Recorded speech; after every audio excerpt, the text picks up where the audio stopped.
Hey, Top Airlines Math Industry, and we are going to take a look at calculating the Consumer Price Index. So in this video, we're going to learn about the mathematics part involved with Consumer Price Index.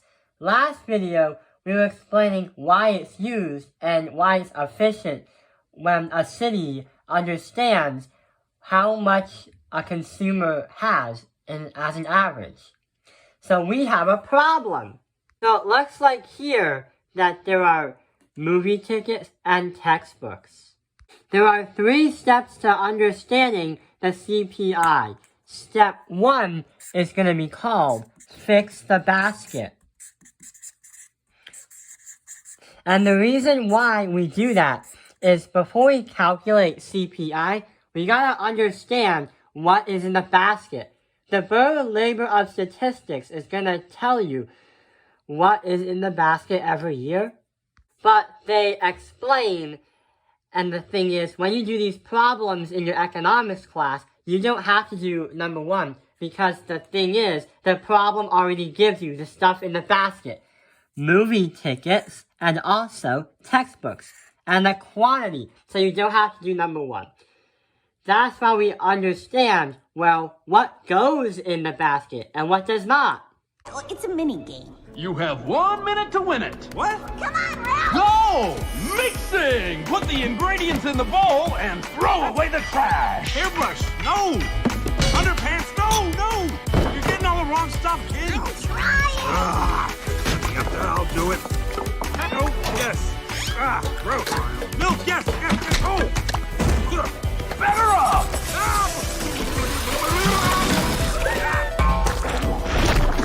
Come on, no sleeping on the job! So it looks like movie tickets and textbooks was in the basket.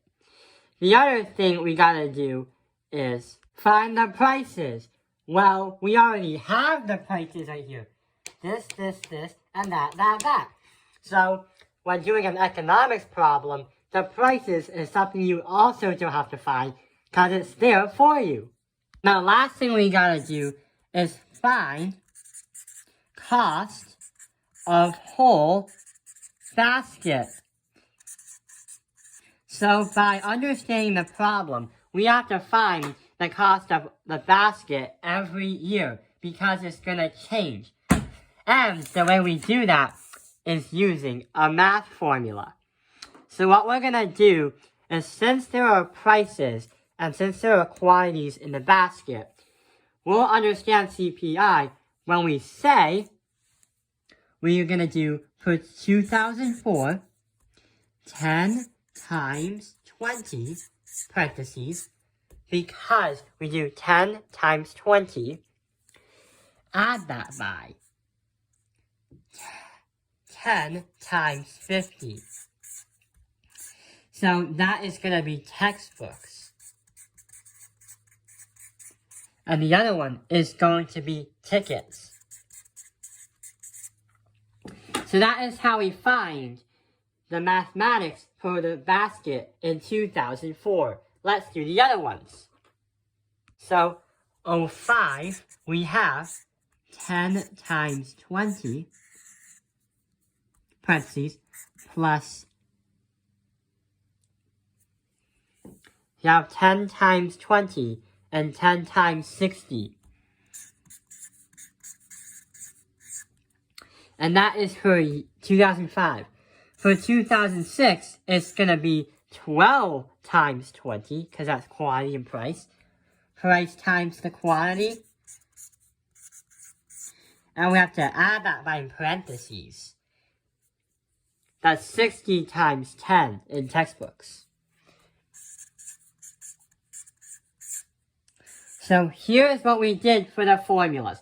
Now we have to sum them up somehow, or do something about that. So 10 times 20 is 200, while 10 times 50 is 500. When you sum them up, you get an answer of 700 as the total price that year. 10 times 20 is 200 again.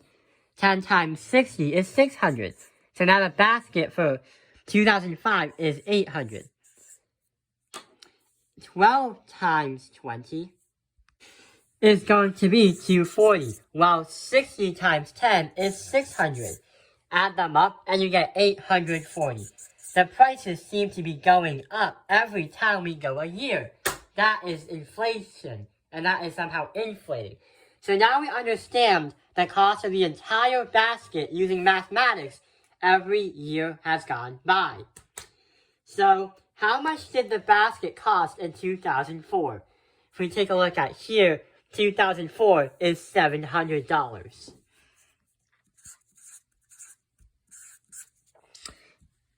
What is the CPI in 2005? So what we gotta do about that is we're gonna use the cost of the baskets and then understand the CPI. We never mentioned the formula for the CPI, but here we go. It is going to be CPI equals the current basket year, and we have to divide that by the base year. And then we have to multiply by 100. So it will give us a percentage as an answer of if it went up or if it went down. So let's try out doing the formula with this math right here. So it says, what is the CPI in 2005? So here is 2005. The base year is 2004 because that was the time we started recording. And that's the only data that we have that started. Therefore, here's our formula. CPI equals 800 divided by 700 times 100. Because there is current year divided by base year times 100 to get a percentage. And when we do that, we'll get an answer of 114. That is our CPI.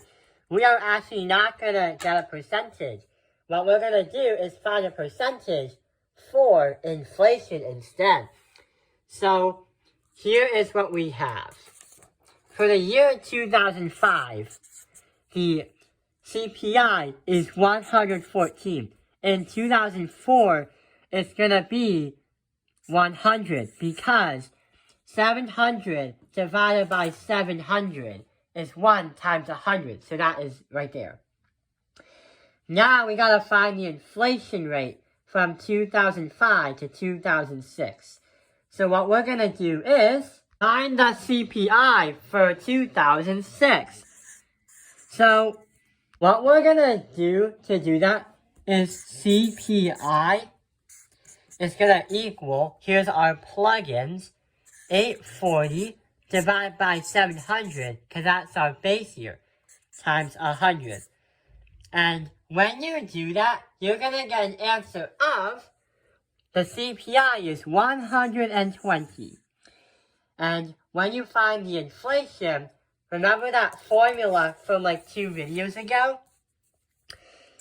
The inflation rate is going to be final minus initial divided by initial times 100. So if we try to find the inflation rate from 2005 to 2006, we're going to have 120, subtract that by 114, divide by 114, because that was our starting, then times 100. When you do that, you're going to get an answer of 5% change. So that is how we do it. Here is our 5% change. And that is how we understand CPI and Consumer Price Index. I hope this video has helped you understand about Consumer Price Index, CPI. Thank you for watching Tao Ping and Life's Math Industry. Like and subscribe.